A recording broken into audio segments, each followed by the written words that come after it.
Assalamualaikum warahmatullahi wabarakatuh, sobat beriman yang dimuliakan Allah. Semoga kita selalu dalam keadaan sehat walafiat. Amin ya robbal alamin. Dahulu kala di zaman Nabi Ibrahim alaihissalam, hiduplah seorang raja yang sangat besar kekuasaannya meliputi seluruh belahan dunia ini. Siapakah dia? Sebelum kita mulai, alangkah baiknya jika para pemirsa sekalian mendukung channel ini dengan cara like, komen, dan subscribe. Semoga yang sudah membantu support dilancarkan rezekinya. Amin. Amin ya robbal alamin. Kisah ini dinukil di dalam Al-Quran, dalam surah Al-Kahfi. Raja tersebut adalah Zulkarnain. Tidak ada penguasa yang mampu menguasai seluruh dunia ini, kecuali 4 orang saja, yang 2 dari golongan beriman dan 2 tidak. Raja yang berasal dari golongan beriman adalah Nabi Sulaiman alaihissalam dan Raja Zulkarnain. Sedangkan yang tidak beriman adalah Bukhtanasar dan Firaun Namrud. Yang akan kita bahas di sini adalah kisah tentang Zulkarnain, seorang raja saleh yang mengembara hingga ujung timur dan ujung barat dunia ini. Zulkarnain bukanlah sebuah nama, melainkan julukan atau gelar untuk seorang yang memiliki makna orang yang memiliki 2 tanduk.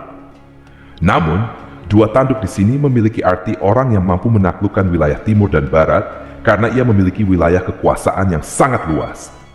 Sebagai raja, ia dianugerahkan Allah untuk menjadi raja dan penakluk sebagian besar wilayah dunia ini. Allah mempermudah segala sesuatu yang diinginkan Zulkarnain menjadi kenyataan. Segala hal yang ingin dicapai olehnya akan dipermudah oleh Allah untuk mendapatkannya. Seorang raja yang luar biasa, Zulkarnain diberikan kecerdasan dan pasukan yang banyak. Beliau adalah figur seorang raja yang sempurna. Sebagian orang beranggapan beliau adalah Iskandar Al-Makduni atau Alexander yang Agung, raja yang mendirikan negara Iskandaria. Namun persepsi ini dibantah oleh para ulama karena Raja Alexander bukanlah orang beriman. Disebutkan dalam sejarah, Raja Alexander ini memiliki seorang menteri ahli filsafat bernama Aristoteles, yang sebagaimana kita ketahui adalah seorang ateis yang tidak percaya pada agama tertentu. Sedangkan Zulkarnain adalah seorang hamba yang beriman. Jelas antara Zulkarnain dan Raja Alexander adalah orang yang berbeda.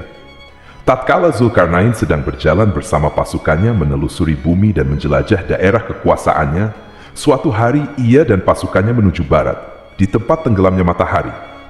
Sampai ketika di suatu tempat, ia mendapati matahari seolah-olah terbenam di laut yang berlumpur hitam. Tempat ini berada di ujung barat belahan bumi ini. Ketika ia tiba di lokasi itu, ia menjumpai suatu kaum. Ternyata kaum tersebut adalah kafir. Kemudian Allah memberikan pilihan kepada Zulkarnain. Wahai Zulkarnain, silakan engkau serang mereka, atau kau ingin berbuat baik kepada mereka. Karena kaum ini kafir dan berbuat syirik kepada Allah, ternyata Zulkarnain memilih jalan dakwah. Kemudian beliau mulai mendakwahi kaum tersebut untuk menyembah Allah dan mengarahkan mereka ke jalan yang lebih baik. Beliau berkata, siapa dari kalian yang berbuat zalim, maka kami akan menyerangnya. Setelah kalian mati di dunia, maka di akhirat kalian akan mendapatkan siksaan yang jauh lebih parah daripada dunia. Sebaliknya, jika kalian menerima dakwahku, maka kalian akan mendapatkan perlakuan yang baik dari kami dan akan mendapatkan surga ketika di akhirat nanti.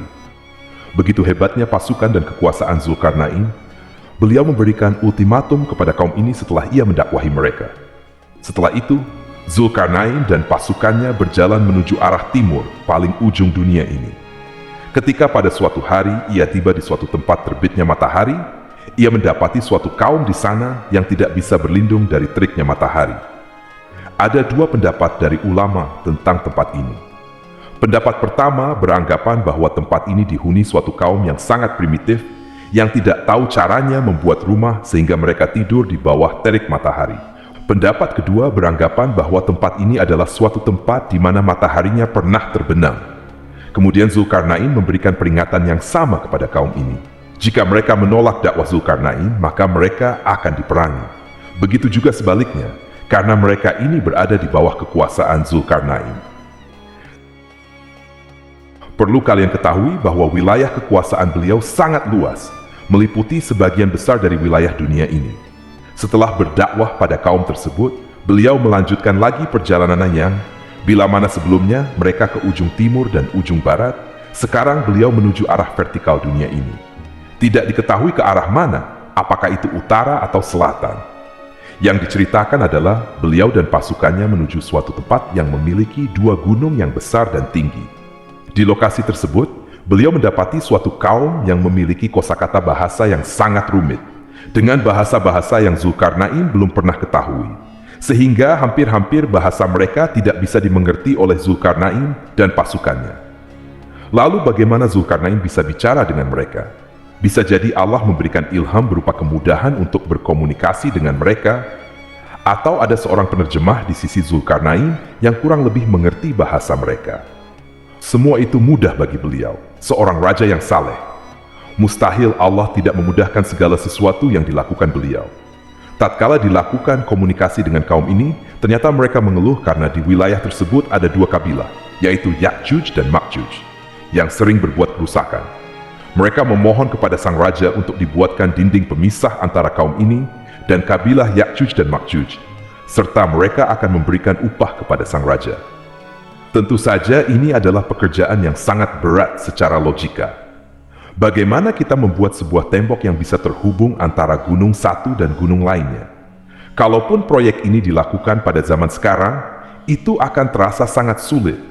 Walaupun di zaman kita ini sudah didukung dengan peralatan yang canggih dan modern. Bagaimana jika proyek pembangunan tembok ini dilakukan pada zaman dulu, yang kita tahu bahwa peralatan tidak secanggih sekarang?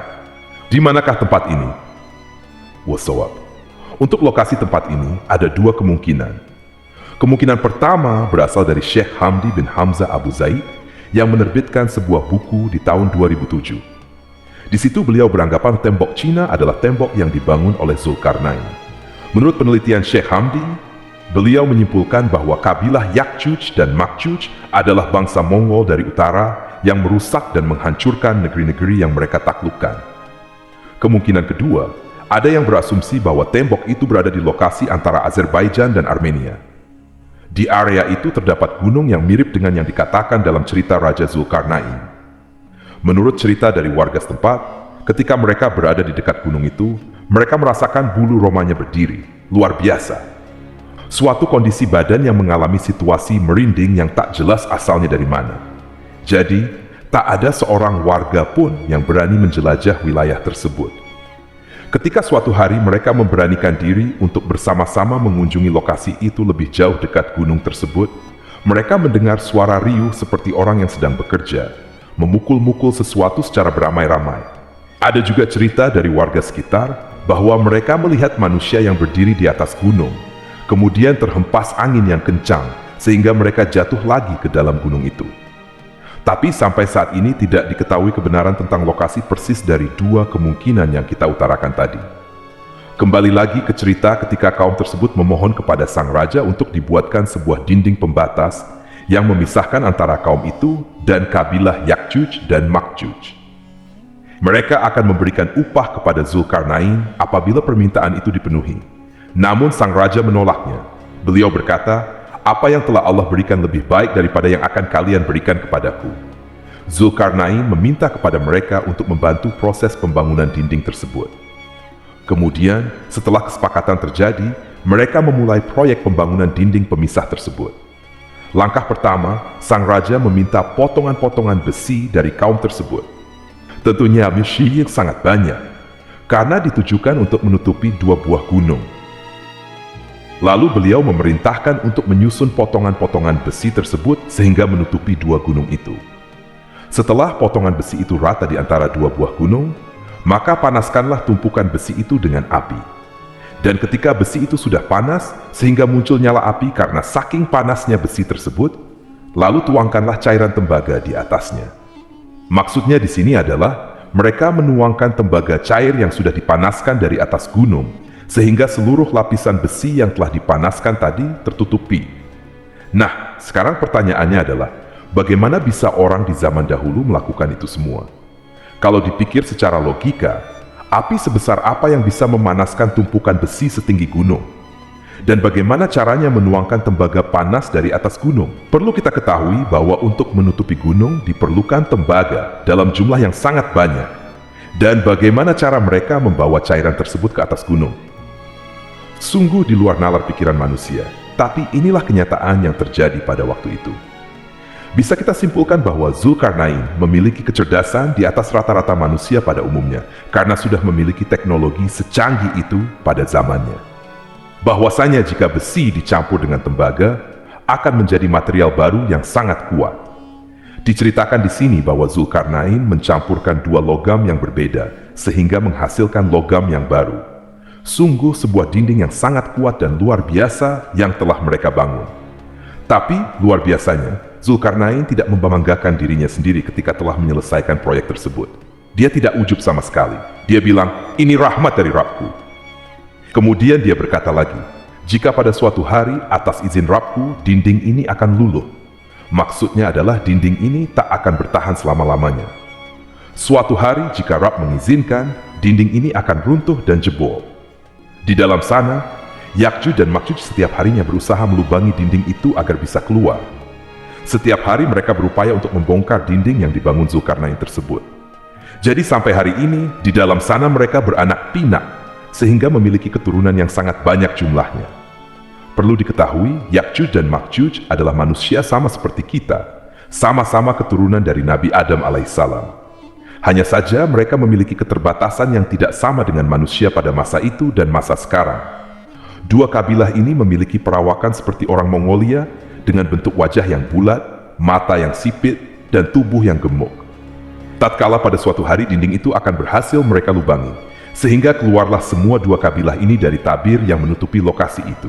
Seluruh dunia akan dipenuhi oleh Yakjuj dan Makjuj. Saat itu, mereka akan membunuh apapun yang ada di hadapan mereka, kecuali dari golongan mereka sendiri. Mereka akan membunuh manusia dan hewan yang ada di depan pandangan mereka.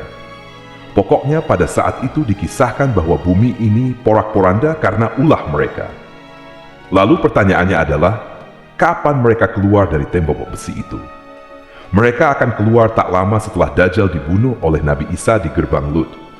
Hingga pada saat itu, Allah memerintahkan Nabi Isa dan pengikutnya untuk bersembunyi di Bukit Tur untuk menghindari dua kabilah Yakjuj dan Makjuj ini.